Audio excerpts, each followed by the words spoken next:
Hi, and thanks for logging on to the Daily Dvar, and here's a brand new halacha for you, and it's a triple one. Sorry, I'm going to be away for 3 days. I'll give it to you all right now. Sunday the 23rd, Monday the 24th, and Tuesday the 25th of August. Okay, here's your Sunday halacha. We always begin Salichos, for Ashkenaz people, at least 4 days before Rosh Hashanah. And this year we're going to begin them actually a full week before Rosh Hashanah. We always start on Saturday night or Sunday. And here's the reason for why 4 days. There are two reasons given. Number one reason is because there were very righteous people who used to like to fast for 10 days as Rosh Hashanah approached, and they would try to do it during all the 10 days before Yom Kippur. But there are 4 days during those 10 days that are not available. They are the 2 days of Rosh Hashanah, and also the Shabbos of Shabbos Shuvah, you're not supposed to be fasting then, and also Erev Yom Kippur, you're not supposed to be fasting then. Therefore, they pushed back, and they used to fast 4 days before, and that became like the time for Slichos. Also, whenever a sacrifice was brought in the temple, they would watch it very carefully for 4 days before to see if any of the blemishes on it or apparent blemishes were temporary or permanent. We too check ourselves kind of like that as Rosh Hashanah approaches, and therefore we have Slichos for at least 4 days before Rosh Hashanah. Okay, now that's your Sunday halacha. Stop right there and pick me up right here for your Monday halacha. It is this. It's better to say slichos with a minyan. That's the bottom line. But if you're stuck at home, you could still say portions of the slichos even though you're not with a minyan.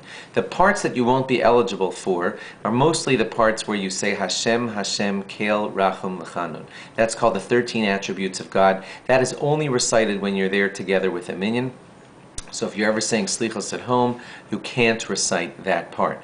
A lot of the big paragraphs of salichos, all those long ones, they usually start with the words Elokeinu v'Elokei Avoseinu, our God and the God of our fathers. Even if it's not printed there in the regular print, you say that before those paragraphs, unless that paragraph already starts with God's name. If it does, then that God's name will be the intro for the paragraph. Otherwise, you begin it with the words Elokeinu v'Elokei Avoseinu. But that's only for those big paragraphs, the ones that are called the Slicha or the Akedah or something like that.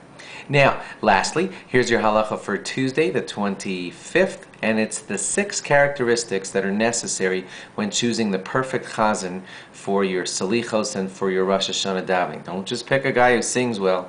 There are a lot of characteristics that you want your shliach tzibur, your messenger for the congregation, to have. Here are the characteristics. First of all, it's preferable that he be a Talmud Chacham, a man who really knows how to learn lots of Torah. Secondly, he should be a God-fearing person, not someone who's callous about sins. He should be 30 years or older, should be married, should have a sweet voice, and he should be acceptable to the congregation. In other words, not if he has enemies all over the shul. Then that's really a bad situation, and you don't want that. And lastly, the person who does lead salichos, hopefully he's one of these people who hits a lot of these characteristics, he should also then lead shacharis and or mincha afterwards, because we have this rule that whoever began a mitzvah should continue along. So if possible, the man who said salichos should also recite shacharis and mincha that day in shul. Thanks for logging on. Log on again on Tuesday night into Wednesday for fresh stuff. Bye-bye.